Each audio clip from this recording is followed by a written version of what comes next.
My name's Ron Borman. And I'm Esther Borman, and Ron and I met at Bible school, and he made it very clear at the beginning that he was going to Ecuador, and I felt the call to missions, and so I grew up here in Ecuador, a missionary kid. My mom and dad were missionaries with Wycliffe Bible translators, and they were working with an indigenous group down in the jungle. So Ron, when he goes down, he goes once or twice a month. Usually one of the visits is a circuit between 3 villages. He goes in and does a children's program usually, which is Bible story, coloring page, sometimes some games with the kids, and the kids always look forward to that. He usually will meet with the church leaders too when he goes in, and just talks over maybe some problems that have come up or encourages them in some way. Of course, one of his visits usually in the month is when he goes down to work with the translation helpers. This is not the whole Bible. This is just New Testament and an abridgment of the Old Testament. Translation work, it's always frustrating because you're working with a language that doesn't have as many words as like English or Spanish. So one of the projects that we're working on right now is to see if we can complete the Old Testament into the Cofan language. It's a lot of work to be done, and I've got a team of 4 guys who are working on it right now. They have finished a rough draft of Exodus. We have some people who are actually reading through it right now that will give us some feedback on it, and then we'll do our final checks on whether it's all scriptural and right.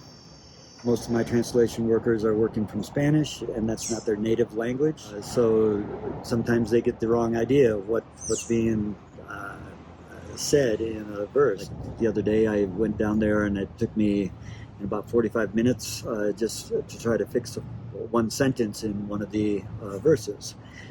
Now they're working on 1st and 2nd Kings and Joshua. Yeah, it's a big challenge of just getting in there and you're going verse by verse and just making sure that everything is accordingly. On the beautiful side of things is that they're getting God's word, and they're going to have, Lord willing, at some point, complete Bible, the Old Testament and New Testament, in their own native language.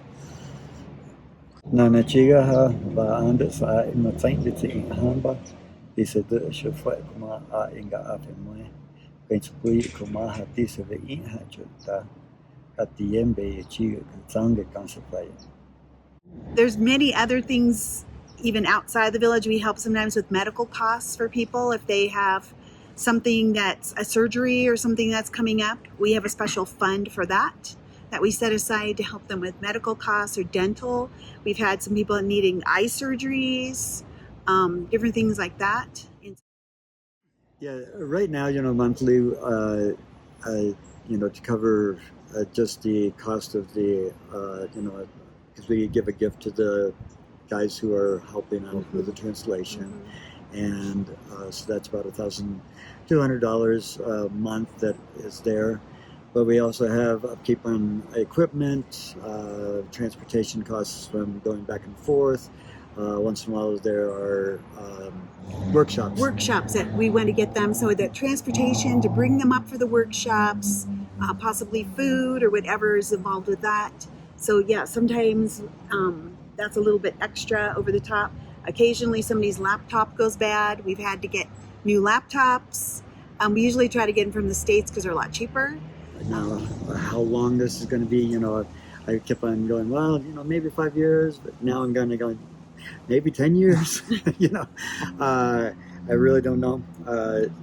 I feel like the translation process will probably speed up at some point as we get more and more put together, and as my translation workers build up more knowledge of how to do it and stuff. So.